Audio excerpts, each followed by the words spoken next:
I'm going to show you the complete PCA implementation in Jupyter Notebook, and you can see the data CSV file. I'm going to tell you more about the data going forward. So let's go ahead. Let's import the dataset. I am using wine quality data created by P. Corris, which was publicly available, but this URL is not working for some reason since last few days. But luckily, I had already downloaded the same data as a CSV, which I'm reading here. So once imported as a pandas data frame, you can see it has around 1599 rows and 12 attributes, 12 columns. So the last column, the quality column, this is the target variable. So going forward, we would be dropping this column because PCA doesn't take into account the target variable. So before dropping the last column, the quality column, which is the target variable, let's see, what are all the predefined labels or classes, it has. So we can see that, there are total six labels under that column. And if we check the distribution across the data set, we can see that, most of the samples, they are tagged under label 5 and 6, and same we can plot it. So yeah, so we can see, around 600 to 700 observations, they are tagged under label 5th and 6th. Just to have a look at the data, I'm generating a 3D scatter plot by taking first 3 attributes as X, Y, and Z axis, and the data points are being color coded based on the target variable column, the quality column.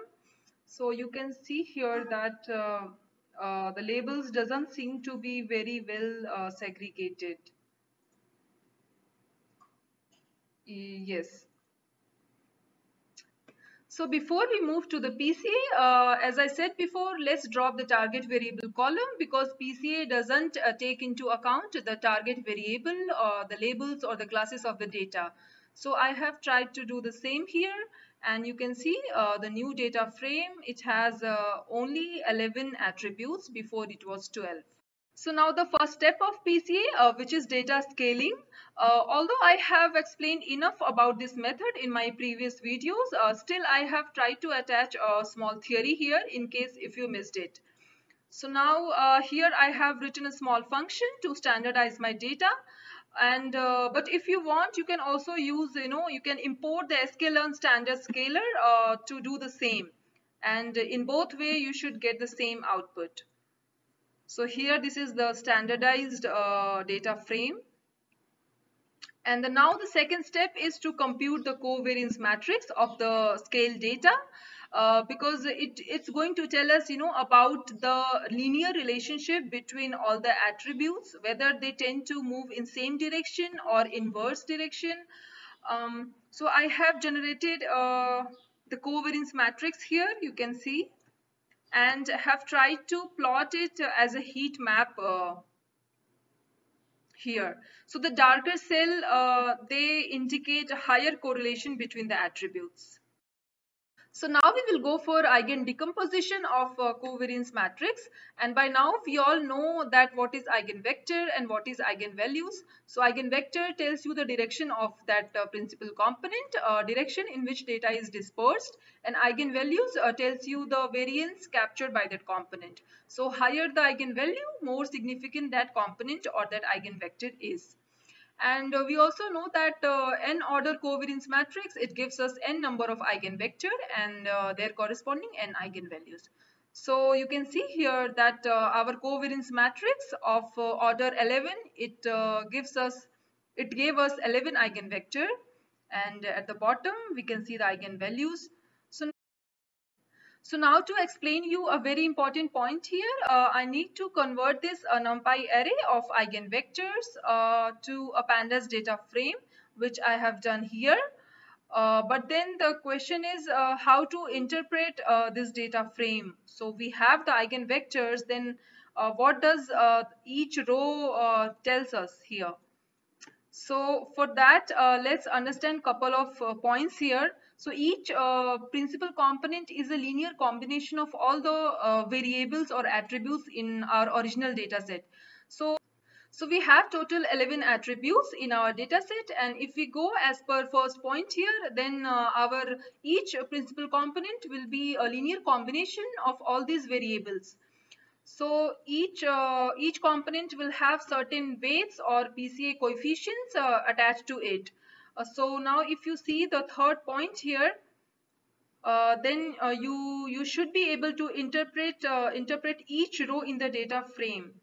So here, if I go for the eigenvector 1, then this 0.489 is the weight associated with the zeroth attribute, the first, the fixed acidity, this attribute. So this is just for our understanding. So moving forward, now we should be sorting out all the eigenvalues.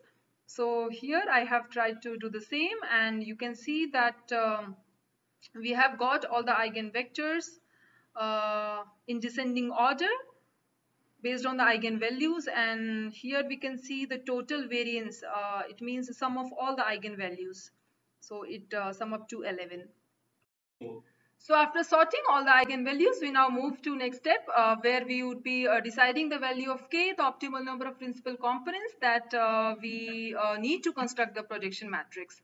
So I have already covered these methods thoroughly in my previous videos. So here I'm going to cover them very quickly. So first is the Kaiser-Stopping rule. So here we choose all the principal components whose eigenvalues are greater than 1. So if we go with this rule here, you can see that the number of components that I need to consider is are 4, and their eigenvalues are this.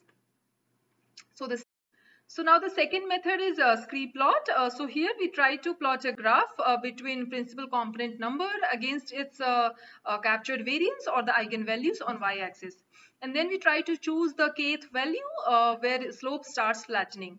So you can see here that the scree plot that I have obtained here, it shows a slight distortion at sixth component. So accordingly, the k value should be 6 here. So now the third method is cumulative variance plot.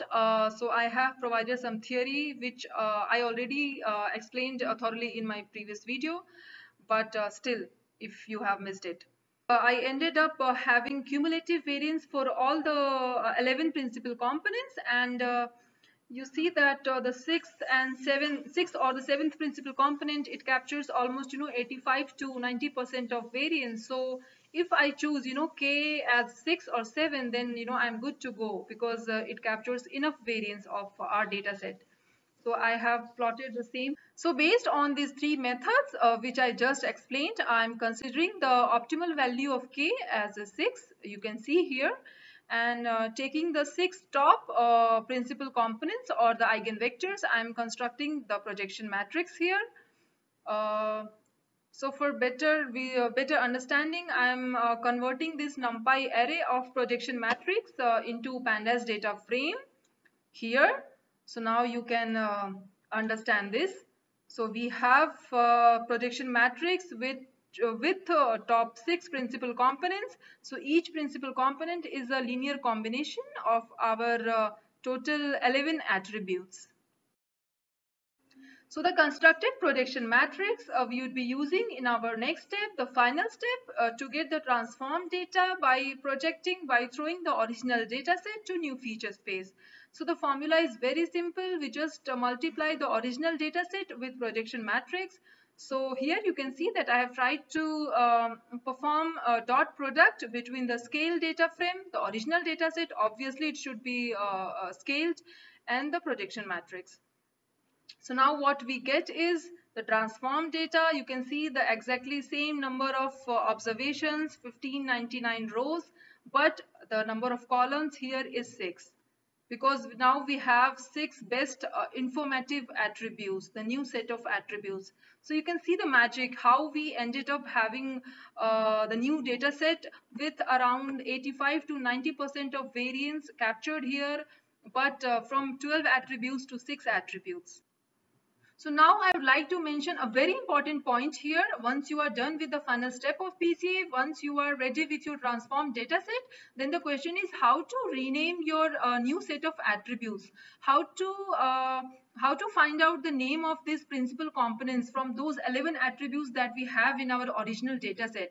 So for that, if you remember, I was explaining you that each principal component is a linear combination of all the original variables, and each variable has a corresponding weights or PCA coefficients attached to it. So these weights are going to help us to decide the name.